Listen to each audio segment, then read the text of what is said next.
bodybuilding fans, and welcome to another episode of Big Bad Bodybuilding. I'm your co-host, Zack Barnard, and with me as always, Dennis, the Big Bad Wolf, coming to us from his home in Las Vegas, Nevada. Dennis, first thing I want to know is, how is Super Bowl week treating you, and have you made your way around Radio Row yet? Yes, welcome everybody. Hello, my partner. It's crazy. I think it's crazier than the Formula One weekend. And but I've been driving around a couple times, and they're building a lot around the stadium. So yeah, it's gonna be hot. All the private jets flying over my house. So yeah, it's not that quiet anymore. How's the traffic? I mean, you don't dare go down to the Strip right now, right? I mean, can you imagine? It's just a madhouse. It's less than when Formula One happened here, because all the constructions prior to the event were happening. That was more of the issue, with traffic. But now it's more easy with that. Well, bringing it back to our world, this week, we announced last week the launch of Nutrition Wolf, and then this week we actually started the pre-sales, which is exciting, and those will start going out right after the Arnold. Tell us about the promotion that we just announced, or that you just announced a day or two ago, about the first 100 products sold. What are you going to do for us? Yes, that's the Wolf Nutrition. Nutrition Wolf. I always mess it up still, because that's what was the name in the beginning. That's the story, man. It was going to be Wolf Nutrition, right? And then at the end, we're like, hey, you're the Nutrition Wolf. Let's go with that. And it just stuck, man. And I think we all agreed, like, it's different. And I love it. I mean, I wouldn't change it. But yeah, now you're going to have to go back. I think it won't be the last time you call it that. It was pretty good. Yeah. So anyway, go ahead. Tell us about the promotion. Nutrition Wolf special for the first 100 orders. We're going to do free domestic shipping and a free shaker signed by yours truly. So go visit nutritionwolf.com and check the products out. Awesome. Also want to mention, you guys, we will be at the Arnold Classic. We're going to be doing live interviews there. So stop by and see us at the booth. You never know who might stop by. And then the most exciting thing is, you'll be the first person you can actually purchase these products in person. It'll be the first time they're on sale before the pre-sales even ship out. So exciting. Come by and ask us about the products. We'll have our specialists, our formulators there. Dennis, we can, and then if anything, just come by and say hi and take a picture with Dennis. We're going to have some 8x10s we're giving out to everybody free of charge. We're going to have some giveaways, some premium shirts that you can purchase. So lots of cool things going on at the Arnold Expo all 3 days. All right, let's go into our guest today. He's a huge supporter of the bodybuilding community. He's a cancer survivor, and he's here to tell us a little bit about his backstory. And I think it's safe to say that if you go into any gym in the country, you're going to see one of his products either on the gym floor or in the locker room. Please welcome the founder of Wolfpack Tactical Hiking and Gym Backpacks, Mr. Michael Henderson. Hey, good morning, Zack. Good morning, Dennis. Doing well. Happy to be on the podcast today. Good morning, Michael. And it's really nice having you on our, newest episode. That's very special to me. And I'm glad you could make it. Yeah, we share a similarity with the name here, so it's absolutely good. It's we're going to get into that a little bit later for sure. Michael, before we go into the backstory of Wolfpack, I was surprised to see that you've only really been in business a few years. Can you tell us, is that typical in your industry to grow that fast? And is your relationship with bodybuilding and the bodybuilding community have anything to do with that? Yeah. So for most people out there, they probably feel like we've been in business for over 10 years, 10 years. We've been at this game for just over 3 years. We get that question asked many times. It's just it's wondering to people just how fast we've grown, and entrenched ourselves into the market. And I would say it's coming from the hard work. It's just coming from the grit, from the grind, from the 7 days a week. And there's a lot of depth to that story. But, prior to that, as a young man, I was involved in the fitness community as a spectator, as a fan. Dennis, you probably would never know this. I walked past you many times at the Arnold Classic. Again, just taking you in, just back in that day, just to walk past people at your caliber was just mind blowing. So as a young kid, I would go to the Arnold Classic back in the '90s, and I would see these people in the magazines, and now you can see them in person and walk through the Arnold Classic. You all probably remember days where it's shoulder to shoulder. You look down the aisle and you're like, no, I'm not going to walk down that aisle. And it's what's crazy enough too is that what I'm getting at is, now the role is reversed. It's like now we are at the Arnold, and I'm there not as a fan, not as a spectator, but as an exhibitor, as a vendor, as a sponsor, and people that was a young kid like me are now coming to our booth, and it's just it's really mind blowing, and it's just surreal. Michael, that's awesome. Did when you were younger, did you have any aspirations of becoming a bodybuilder? What was really your tie? Was it just more working out, or what did you want to compete, or did you ever have any aspirations to do that? Yeah, I think like everyone has a backstory. I was 13 years old. Got the cement weights in my room. A lady friend came in, a little older, and she had these muscles, and I'm like looking at her and like, what's going on here? And she's, explaining to me, weights and how you can grow your muscles. And, and that kind of just, that's when it really ignited. And I was like, I love this. This is great. You can grow your muscles, you can get bigger, you can do these exercises that make you feel good. And again, this is at the age of 13. And, I never stopped since then. I did compete, back in the young age of, 19, 20, 21. I competed a couple times in Ohio. That's back before they had men's classic and everything was just open bodybuilding, and it was just by weight classes. Hey, those were the good old days, man. I miss those days. That's awesome. When I came up. It was just bodybuilding, man, and I loved it. Did you, when you started the brand, did you specifically kind of want to market to the bodybuilding community? Was that kind of like, I'm going to do this first and then see it expand? Was that your demographic? You know what? So a lot goes into that question, but ultimately, I'm just a fan. You go where the water flows. I wanted to market to the fitness industry and the community because I just, understand the audience. And we also just have a product that can be marketed to pretty much anyone in the world. It's a backpack, from a traveler to a school kid to a hiker to a camper to a hunter to a fitness enthusiasm. It's a product for anyone, honestly. But we in the very beginning, just starting out the brand, you kind of like do a shotgun approach, and you just try to target all those channels. And the one that really just like took off was the fitness audience. And I just kind of pulled back from all the other channels and audiences and trying to learn and understand my audience. And, when the tips I got when I started the brand, someone told me, they go, you got to find your audience. In the beginning, when they told me that, I was like, what's that mean? And now looking back to that moment, I now understand what that means. It's like, you got to find your audience, something that magnetizes to your product, to your message, and, just run with that. We've been doing that ever since, so it's been the fitness community in the beginning. Yeah. Michael, when your story came out last year in Muscle and Fitness with you and your battle with cancer, did you feel like it was the right time to share that with the world? And, what would you want our viewers to know about that and that experience today? Would you mind sharing some of your backstory on that? Yeah. So that's exactly what ignited the brand.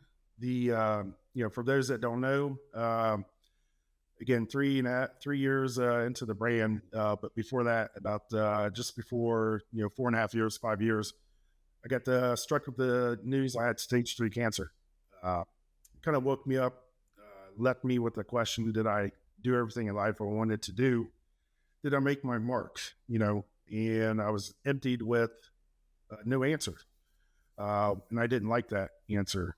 So I kind of took that hardship and ultimately turned it into an opportunity, which if I didn't have that hardship back then, I wouldn't have Wolfpack today. That's honestly what created the brand.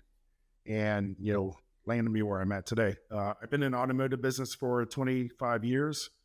You know, at the age of 45, I got struck with the news, stage 3 cancer, and went through all the emotions, you know, sadness, denial, anger, you know, then you find acceptance.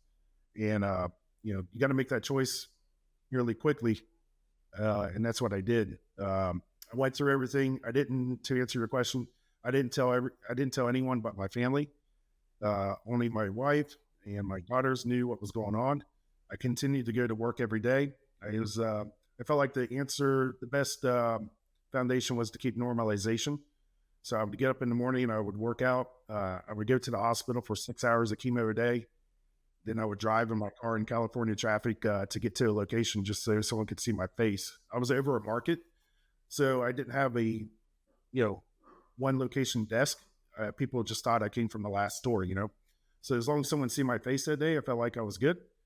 Then I would hop in my truck and drive back home and get home at 7 and kind of like rinse and repeat. Do that for 3 months. But to you, again, to answer the question, I did not tell no one.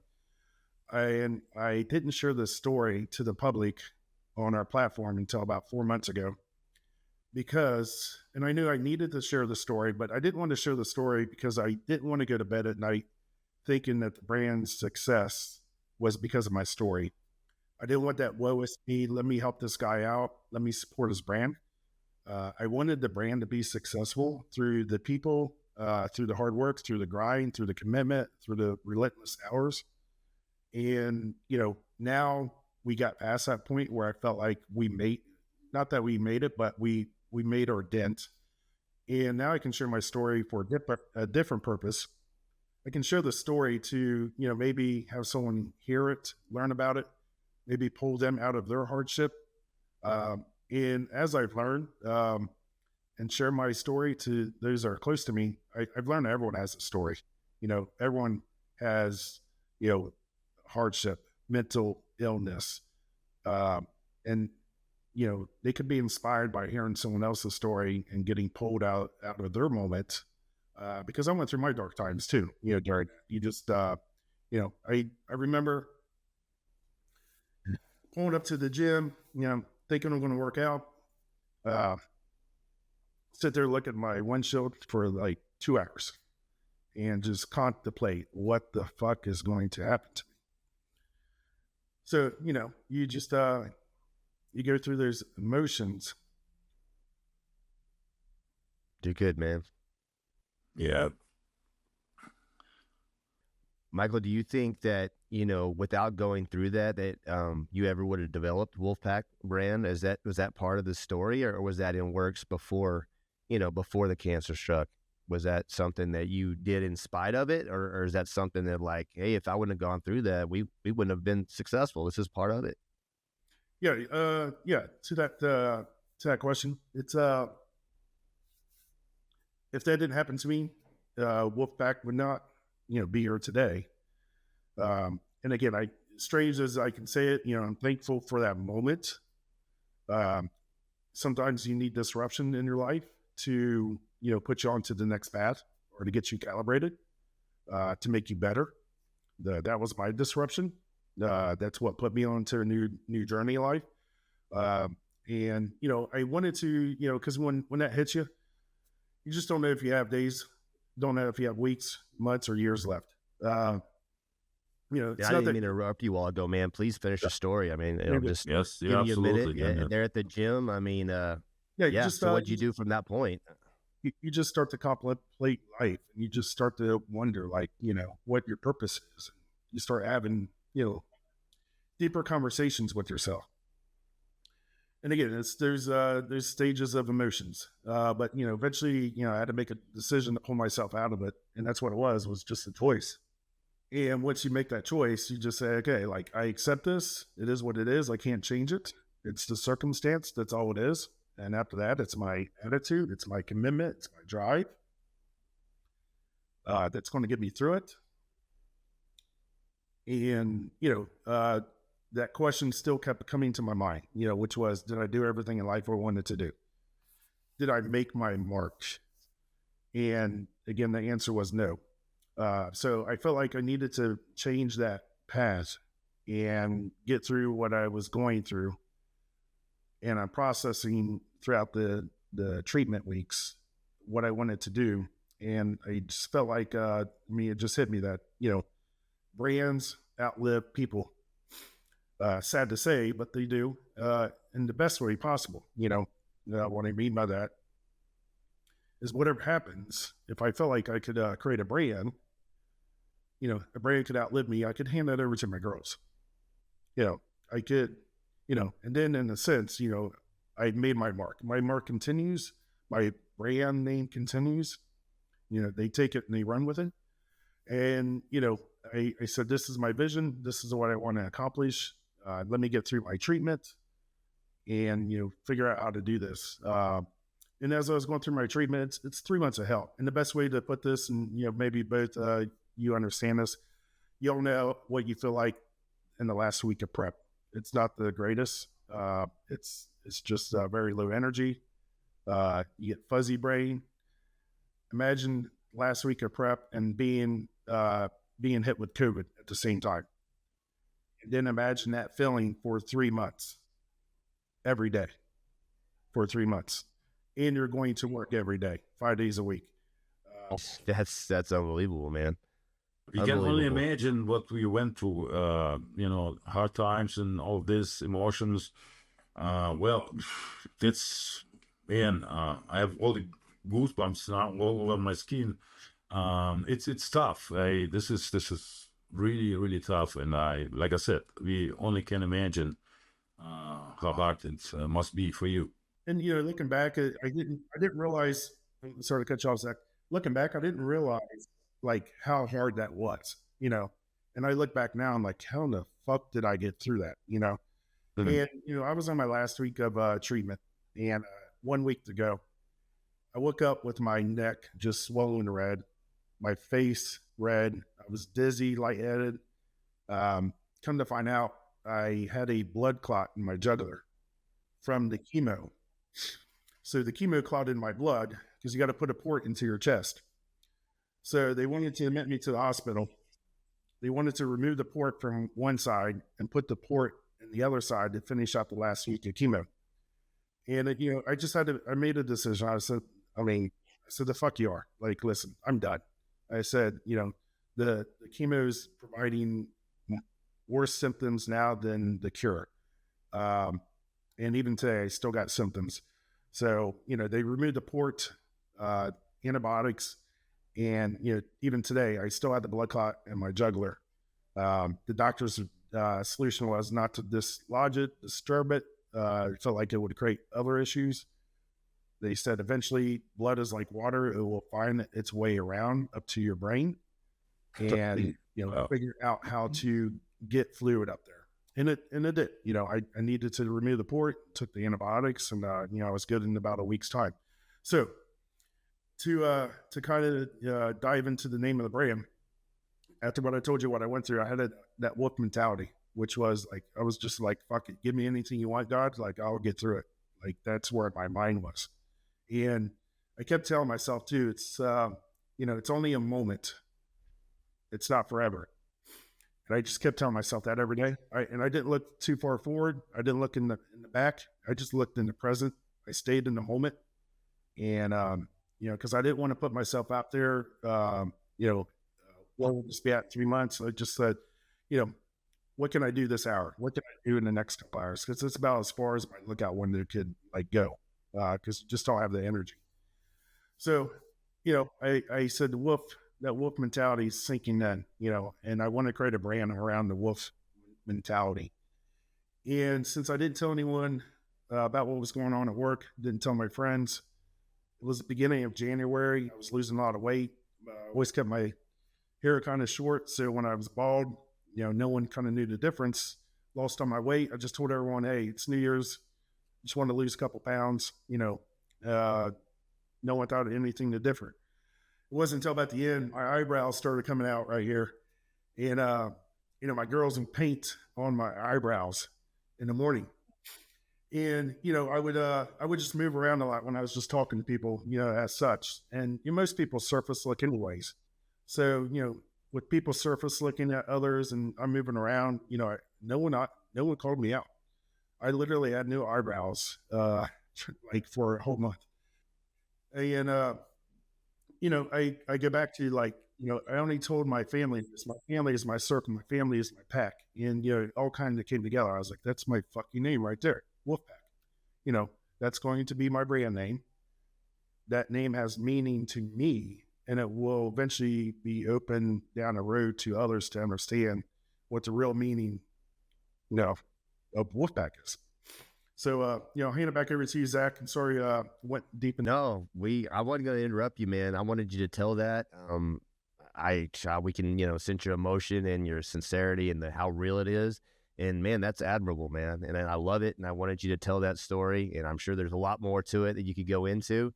But man, that's awesome. Thank you for sharing. And, you know, you'd mentioned about, you know, something you could pass on to your girls. And one thing that I really find, you know, that's awesome about Wolfpack is the family involvement. Like, how many family members do you have working at Wolfpack right now? So many things go into the success of the brand, I think, but one of the greatest thing is family. I like to say, like, family, you've had like a 20-year interview with someone, you know, all their weaknesses, right? Their strengths. So you play off that, and you know, It's just not as easy to fire them, right? Yeah. And you know, they're not going to quit there either. Wow. Right. So it's, you know, family, what I love about that is you can be direct. You don't have to have that HR conversation. You don't have to have that relationship conversation. You can just call it how it is. And, you know, when this all started, it was just a thought on the couch. I came home one day and, you know, I don't know if the family really thought this was going to actually happen. And, you know, I made it my purpose to, like, no, I want to do this. I continue to work my day job. And, you know, I eventually pulled my wife into the moment, and, you know, we started to create the brand. We started out of the garage, literally. It's the garage story. You know, we kicked on the website, you know, took a couple weeks to get some orders. You know, then they start trickling in, and kind of fast forward it. You know, it's me and my wife working in the garage, you know, in the evenings when I get back in from work. Probably 7 months into the brand, I decided to, you know, relieve myself of my day job, make Wolfpack an all-in scenario. And, you know, it was me and my wife and my oldest daughter working when she got home from school. My youngest daughter would work when she got home from school. And, you know, again, all this is out of the garage. We literally did that, Zach, for probably a year and a half into Wolfpack. And I'm telling you, at that moment, we were known in the community. And I honestly believe people probably thought there was 30 people working in our box, in our brand. We were this corporate monster or something that was just getting that done.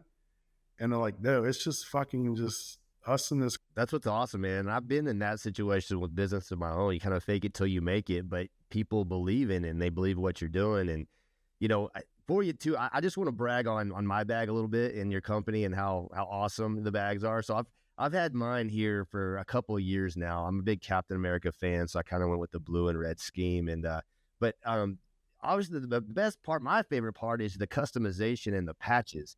I mean, that's ingenious, man. Like, I was talking with somebody, and like I said, I'm in my 40s, but I feel like this is kind of like my little kid or teenage project, and I love it, man. So tell us how you kind of came up with the patch idea and how much that has meant to the brand. You know what, that came from my girls. So, you know, back in that moment, they were, you know, 15 and 18. They would have a brand new hydro flask, you know, and then they would order stickers off Amazon and put the stickers on the hydro flask. And I'm like, baby girl, why? The girls do the same thing now. Yeah. And that would bug me. I'm like, baby girl, why would you put stickers on something brand new? Like, why are you doing that? And it's like, you do that when it's damaged or scratched. And they go, no, Dad, this is what we want to do. We want to express who we are. We want to people to understand our personality and, you know, who we are. And I was like, oh my God, that's what we're going to do with the bags. You know, we're going to create these patches, you know, and I believe we're onto something. People want to express who they are. And, you know, we can run with this. Like, we can create the vision patches for, you know, the bodybuilding community, and people can now know what division they're repping. And, you know, we can create these motivational patches, you know, because I was big into motivational quotes, and we can create these motivational just patches and just maybe get inspired for the morning. Like maybe Zach, you grab your bag in the morning, you look at it, you see a patch, 1 or 2 patches that kind of stand out. They mean something to you. And subliminally, like it just hits in your head. You don't know it, but it like gets a little, just hits you to get you on the right track, and that's, it's kind of like our pack, it holds your gear, but it also holds your story. Yeah, and my workout partners and I, like, that's the deal, is like for like gifts and stuff, we'll get each other new patches. Or I know my buddy got me like this Goonies patch up here, which, I love the movies, Goonies movie. Right. And just crazy stuff, man. I mean, even if they didn't come from you, it's something I can put on my Wolfpack bag, and I love it, so I swap them out all the time. But So I'm gonna stop you right there, Zach. You said something organically, which I fucking love, which is my Wolfpack bag. Okay. And ultimately it's a backpack, right?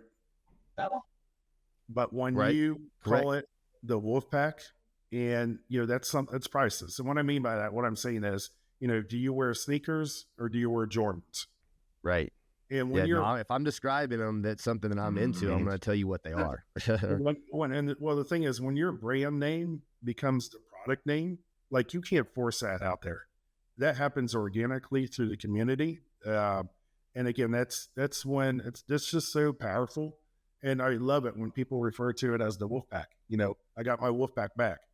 And it just, again, I stopped you for that moment because I just wanted to really touch on that piece. It is a priceless, name where the product name is your brand name. Man, so what do you realistically think the ceiling is for your concept here? Because like I said, I know how much I love customizing this. Why are these not in every elementary school in the country? Like with the patches on there, is that the goal? And is somebody already doing that? Because I can promise you, my 9-year-old son, he wants a Wolfpack so he can put all his patches on, all his baseball patches on it. Is that something you could see happening in the next 5 years or something like that? Yeah. And Dennis, maybe you can relate to this, is like when you're competing, and when you first started out, I'm imagining you probably looked at yourself as, I need to be up there on the Olympia stage. I need to be Mr. Olympia. I need to win. That's where you put your vision, right? Absolutely. Yeah. You're gonna make your plans and goals, but step by step, you getting closer and closer. But without the view and actually thinking always about your goals, right, is never gonna happen. So that's how we move forward. Yeah, absolutely. I agree with you. That's where I put my thoughts with the brand, Zach, is just like, I think of myself like at the level of Nike, at the level of Under Armour, and at the level of just Adidas and these other, sporting goods companies. And, maybe I get there, maybe I don't. What if I just get halfway to their mark? That would be monumental. And, to answer a question, it is unlimited. And it really honestly comes down to just how hard, do you want to work, and where's your vision? And to Dennis's point, it's just that the next step and then the next step, and then you look back and you say, wow, look at all these steps that got accomplished. Look how far out we are, so my scope is out there at those levels. And I say today, Nike started out of their truck and, back years ago, and, look who they established themselves to be today. And it's funny, I got my own little trunk story, if I can share this with you. Yeah, please. We started in COVID, 2020, when most brands are trying to minimize and go to a safety net, protection mode, exit out of the expos, reduce advertising, maybe relieve athletes, whatever the case may be. I had nothing to lose. I'm starting up from zero. So my plan was to just take advantage of that. So where all these brands started pulling out of the expos, we were jumping into the expos. And my first expo was at the Olympia. It was the Olympia. It was supposed to be in Vegas. It got moved to Florida, if everyone remember. I was there. I was at Orlando. There was no expo. It was like 3 booths, man. I walked around there. I was so disappointed because me and my buddy, we went, and we kind of knew it was going to be a show. Now, the show itself and the lights and stuff was awesome, right? Right. But yeah, the expo was like, I think we walked around for 5 minutes and took off. So, man, what did you do? I want to hear this story. 2 laps in. Yeah. Yeah. I'll probably pass you twice. But no, it's so our debut moment was going to be at the Vegas Expo. And we had these black bags, red zipper. It was our first bag. And, we're so excited. We're coming out of California. We're going to drive to Vegas. We got this big old plan. We're going to put our table up and our paparazzi wall. Can't wait. We had to call, like 3-4 weeks before Vegas Expo that they're moving to Florida, as everyone got. Would you like to have your booth at Florida? And, Zach, it's funny you brought up how the environment was, because there was literally no expo. And, my thought process was like, I just don't know how to get all this product to Florida. It's just, I'm new to this. I'm trying to learn, fulfillment, procurement, shipping. And I'm like, listen, here's what we're going to do. We're not going to have a booth. I just had this feeling, just something ain't going to be right. But we'll go there. We'll take a couple boxes of these bags with us. So me and my daughter, we flew out to Florida, found out there was literally no expo, right? So we're like, thank God we didn't pull that trigger. And then, well, I was about to say, you said you were going to drive to Vegas for the show. I thought your next, sentence was going to be, so we drove the trailer from California to Orlando with, and so I was hoping you didn't do that. No, so, all right, man. Exactly. That was the conversation where he's like, hey, maybe we just drive to Florida. So no, let's just go. I just had this uneasy feeling. So we go, we brought a couple boxes with us. We shipped them over. And, what we started doing was we jumped on social media, Instagram. We started hitting up competitors through social. And our message was, hey, I'm Michael with Wolfpack. We're a backpack company. We're new. Probably not heard of us, but, we have a backpack. We'd love to give it to you. And, would you meet us? So we used social media, Instagram very strongly that day. We started giving out our backpacks to everyone that would answer us, honestly. Right. And, I felt like since we couldn't sell them, since there wasn't an expo, let's just give them out. And then we started, people would get wind of us. We would drive over to a gym. We would drive over to a hotel. We would drive back to the convention center. Then we came back to another gym. And I opened up my truck. It's like this Coke deal or something. And, the bags are in the truck. I got this hanging up on the, I got this big bodybuilder that's coming out of the gym. And because, we communicated through social, and then he's like, how much is it? And then in my head, I'm like, this motherfucker wants to buy it. Like, yeah. I was like, was it Iron Rebel gym? I've been to Iron Rebel over there. That's a pretty cool gym in Orlando. Iron Rebel. I figured it probably was. Yeah. So I was so fucking happy. I was like, this guy wants to buy the bag. It was our first conversion of the whole weekend, and $100, give him the bag. And and that's how it went down. I met my athlete today, Hunter Labrada, that weekend. I met our other athlete, Sean Clarita, at the events. Made great connections with those guys, relationships. I felt like that was another key to our success of the just brand and the brand's growth, which was, we just gave out the product. We got awareness. And what we told people, Zach, was like, hey, if you love the bag, can you post for us on your social media? And if you don't like it, then you got a free backpack, Yeah. And then that's when I learned the power of social media back then. Yeah. And how important it was. And that really got us on the map really quick from out of the gate right there. Yeah. Wow. That's awesome. That's a great story. Awesome. That's a cool story. So I have another question. Go ahead. Let's go. Yeah. Has Wolfpack gone international, like Germany, as example? Well, we love international customers. They just don't love the shipping and custom fees, right? Right. That's a bunch of money. Oh my God, it's like, oof. Hey, we're already seeing that with Nutrition Wolf, right? Yeah, exactly. Yeah. So we might get into Germany. I think Dennis probably has some contacts. Dennis, you got to pull your strings over there and get all the bodybuilders in Germany rocking some Wolfpacks. Yeah, not a question. We do ship internationally. I would say 5% of our sales are export. The UK is big for us. Canada, of course, is big because we're connected. Mexico is. Australia is big for us. But, and here's how I view it, is like everyone in the U.S. loves the bag. everyone in outside the U.S. loves the bag. The biggest problem is just like, again, the duty tax, the custom fees, the shipping experience. Yeah, it's always, And yeah. we're working for Right. that. Yeah, you'll get there.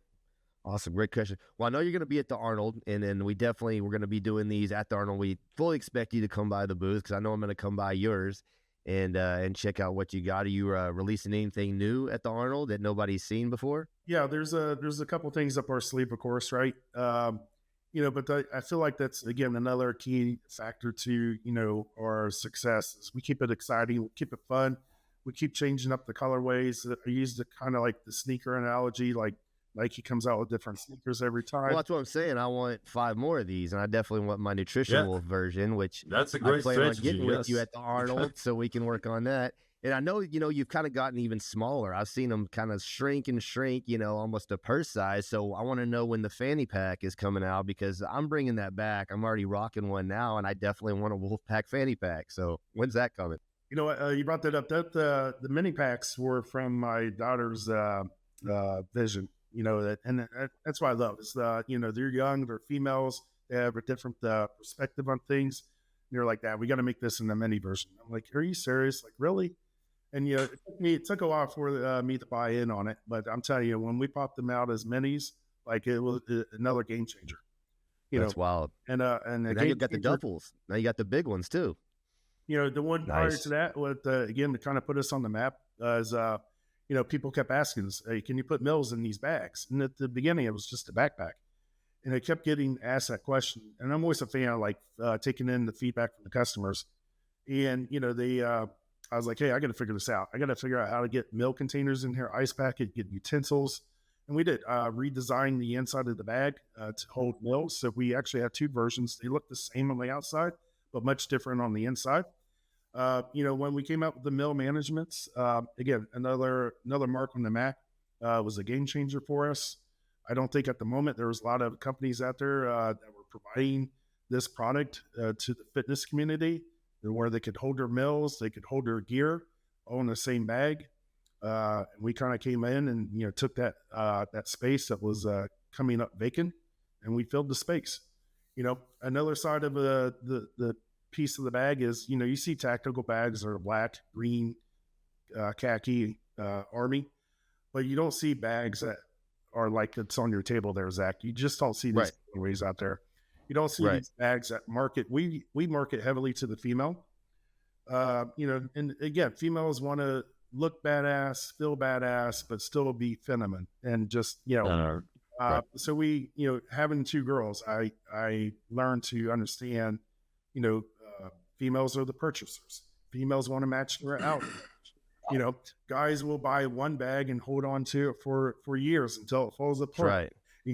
That's got to be awesome. And you have 2 in-house consultants right there. Right. So as part of your, as part of your team. So that's awesome. So I get very cool. The scoop of that in different sets of eyes all the time. Great. Awesome. All right. I've got a little game for you guys. I'm bringing back Meathead Trivia this week. I know it's Dennis's favorite. He did win our first time we did that. Before we do it, though, Michael, give me your pick, your wins, or your winner for the Arnold Classic in open bodybuilding and classic physique. Who do you have? The winner for the Arnold Classic, Samson. You think Samson's going to beat Hottie? For sure. The dude's fucking... All right, I'll take that bet. Let's bet a Wolfpack bag versus...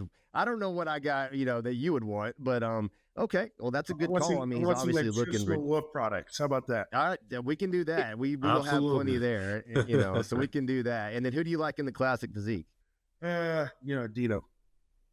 Dino? Yeah, I think that's pretty much the heavy favorite. We've had Michael DeBull on, was one of our first guests, and then we had Wesley Vissers on last week, and those are 2 of Dennis and I's favorites, so we're definitely pulling for them, but we'll see if they can crack up and, crack the top 3 or challenge it for the win. But yeah, those are 2 pretty solid picks right there. Awesome. Well, we'll see. All right, let's get into this. So today on Meathead Trivia, we've got the Wolf versus the Wolfpack, and we're going to see today who's the real wolf. All right. So as our guest, Michael, you get to start. It's just going to be a back and forth question answer. You'll get the opportunity to answer. If you get it correct, obviously you get the point. If not, Dennis gets a chance to steal it. We've got 3 questions for each of you guys. All right. So Michael, you'll start us off. Question number 1. Michael, what Division I university is referred to as the Wolfpack? That would be North Carolina. You gonna stick with that? Stick. All right. Let me give me a little. Close. Dennis, can you steal? Oh, man. This is It's gonna not be. my world. So, All right. Well, when I said he man. was close, he's gonna need to know what it is. All right. So it's actually Can I North steal Carolina State. Dennis's? Yeah. What is it? It's state. North Carolina State. State. The Wolfpack. Ah, Yeah, very- North Carolina's the Tar Heels, man. Sorry, I kind of tricked you on that one. All right, no points there. All right, let's go over to Dennis. Dennis, there are an estimated 250,000 wolves in the world. What country has the largest known population? I will guess. Oh, it's either U.S. or Russia. I will go with Russia. Nope, it's not. Michael, for the steal. Yeah, I'm going to take Dennis's other answer. U.S. Let's do it. 0 for 2. It's actually Canada. Canada has the No largest way. population. Yeah, Cool. of wolves. So come on, guys. Let's go. Let's get the wolf thing going here. All right, back to you, Michael. Michael, there are 3 recognized wolf species still in existence: the gray wolf, eastern wolf, and red wolf. Of the largest is the gray wolf, and there's 5 subspecies in North America. Name me one subspecies of gray wolf in North America. I'm stopped on that one. Let's throw something out there. I went What's- tough on what's you guys my- today. What's my multiple choice answers? I know you need multiple Yeah. choice, right? All right, I screwed you. All right, Dennis, steal it. Give me a guess. Coyote.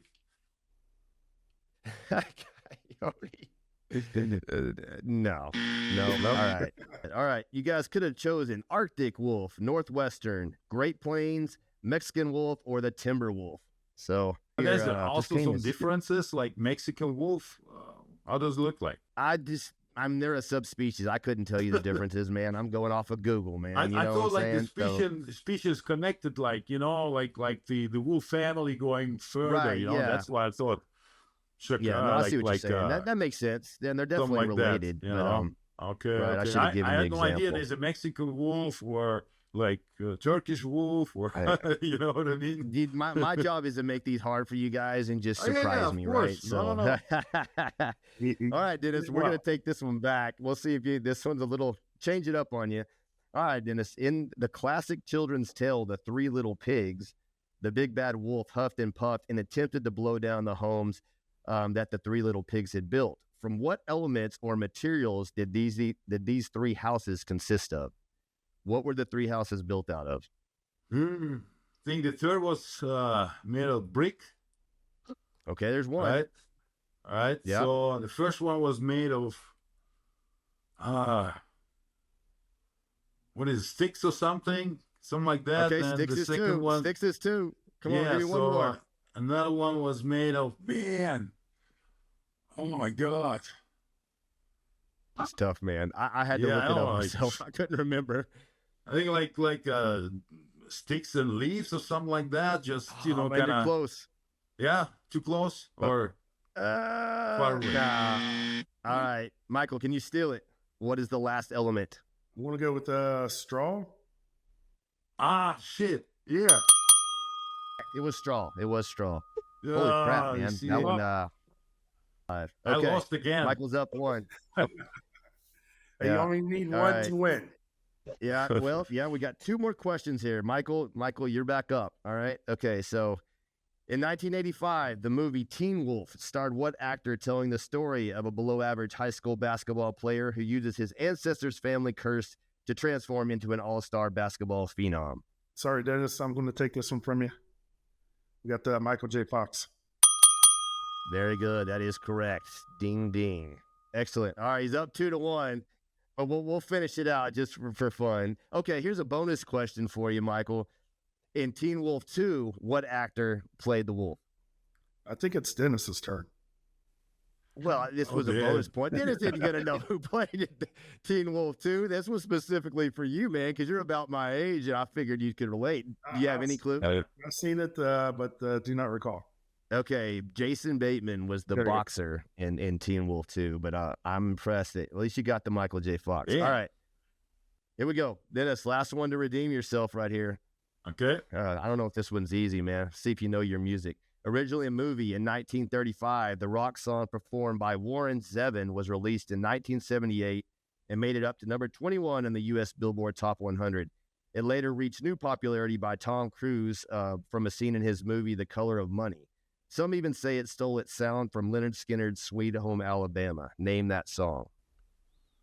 Hungry Like the Wolf. Oh, that is an 80s song, but that is not it. You got one more guess? No, fuck no. Yeah. That was just one That's shot, difficult, man. Oh That my was. God. That was. I mean, 60s, 70s maybe, but like, I know, the song man. is from I just know it 35. because, man, from my baseball days, they used to play this song during in between innings, and it just became one of my favorites. Michael, would you happen to know what this one is? No, I'm going to have to pass on that one. All right, we're gonna go with Werewolves of London. Have you guys heard that one? Yeah, I heard it. Dun, dun, dun. I know Kid Rock kind of made a song that sounded similar to that. All right. I got to work on my questions, man. So No. Michael's the winner. You slayed the We didn't wolf. study So that. Congratulations. yeah, Yes. Thank you. You slayed the Dennis, wolf. you're 1-2 now, man. You're 1-2. So I owe Michael Yeah, I slayed the man. wolf T-shirt. I need to. I'm gonna try to have those I need for to you move at up. the Arnold. So yeah, for sure. That's all right. I Absolutely. gotta make some more bodybuilding related questions, I think, but that was fun. All right, guys, thanks for humoring me there. That's gonna wrap up this episode. Again, we want to thank Michael for being here, man. I really appreciate you sharing our story.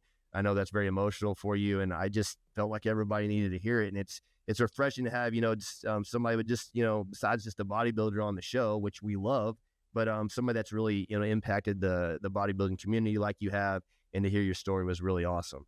Yes, absolutely. I agree. And the